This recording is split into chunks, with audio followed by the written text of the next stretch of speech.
Cheryl Johnson, and this is Basic Baking 101. Today I'll be instructing you on how to bake delicious, nutritious whole wheat breads. With this basic recipe, you can create many kinds of varieties.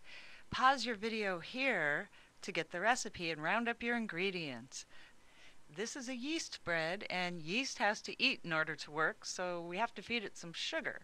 First thing you put in the bowl is 2 tablespoons of sugar, then add your tablespoon of dry active yeast. 1 envelope equals 1 ounce equals 1 tablespoon. You also add a half a cup of warm water, stir it all up until it's fully incorporated, and you wait for about 10 to 15 minutes to see if it bubbles up. That means the yeast is active and alive and working. That's going to make your bread rise. You'll be able to smell all that yeast bubbling up into the air at this point. Then you add 4 tablespoons of olive oil. This will help keep your bread moist. And 3 more cups of warm water. You don't want it much over 100 degrees. Somewhere in the 90s is fine. Baby bottle temperature. So then you're going to add the bread flour. Make sure it's bread flour because that's a harder wheat and it helps the bread keep its structure. 3 cups of whole wheat bread flour and 2 cups of white bread flour. The white flour has more gluten, which also the bread needs for structure. The whole wheat doesn't have as much, so this really helps make it a nice fluffy bread. A 1/4 cup of potato flour helps ensure that your bread stays fresh for days and days. Instead of potato flour, you can add real mashed potatoes or potato flakes. You can also add at this time oatmeal or cooked brown rice, and that adds a nice texture and flavor and a health benefit to the bread as well. Then you want to add 2 teaspoons of salt and 2 teaspoons of cinnamon. You won't be able to taste the cinnamon much, but it gives it a really nice flavor.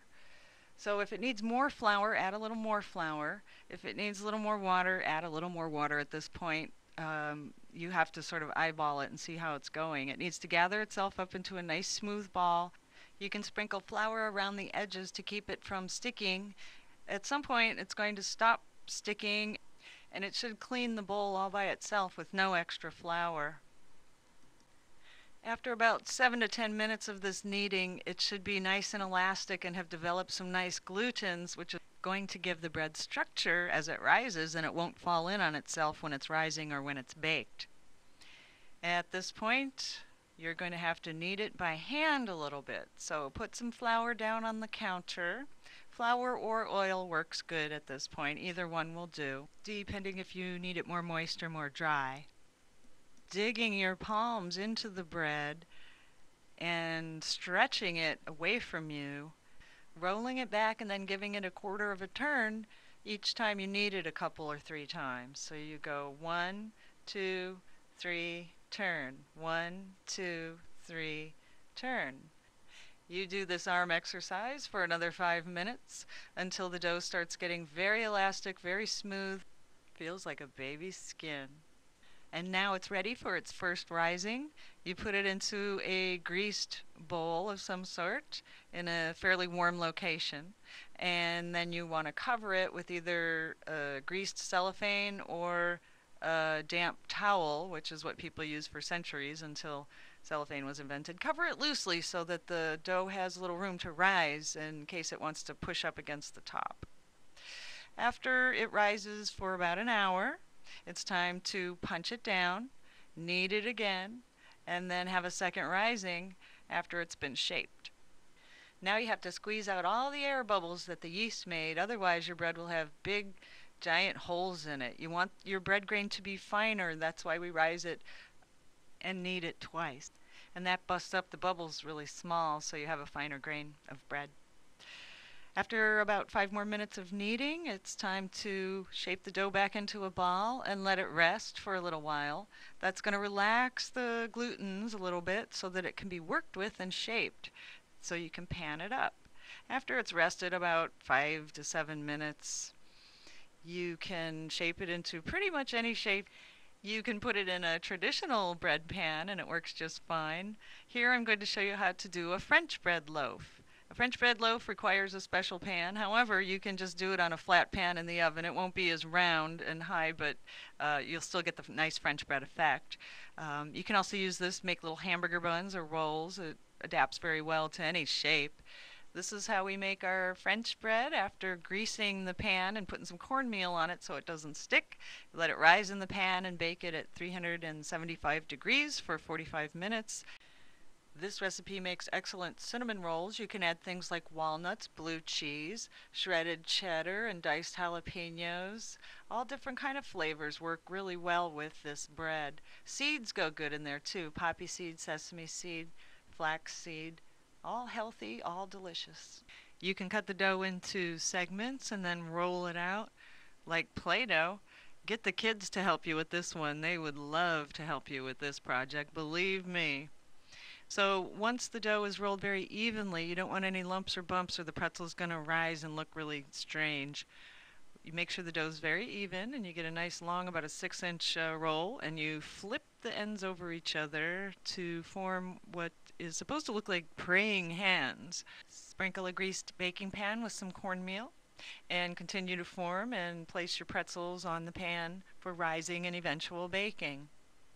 Once again, you roll out the snake evenly, and then you take the ends and flip one over the other, kind of in a circle back towards you, and this is the pretzel shape.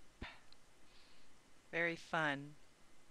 You can make a lot of different kinds of shapes. It doesn't have to look like this one. You can make breadsticks out of this recipe too. To get your toppings to stick, mix a little egg yolk with some milk, and then you can put salt or sesame seeds or poppy seeds or maybe nuts on top of them, and this is what gets it to adhere to the surface. A little bit of egg and milk. Then you sprinkle the salt or whatever on top.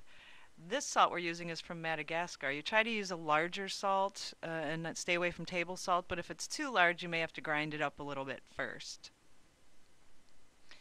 Once you have sprinkled your toppings on and you let the pretzels rise for about an hour, then you bake them at 375 degrees for about 35 to 40 minutes.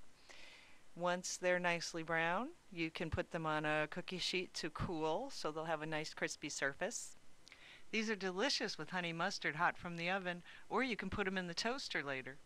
You can also rise the bread in a textured ceramic bowl or basket and then bake it into a specific shape. How you shape it is only limited to your own imagination. This one we put a cookie cutter on top and sprinkled some poppy seeds to get that nice flower shape and put sesame seeds on the little turtle's feet.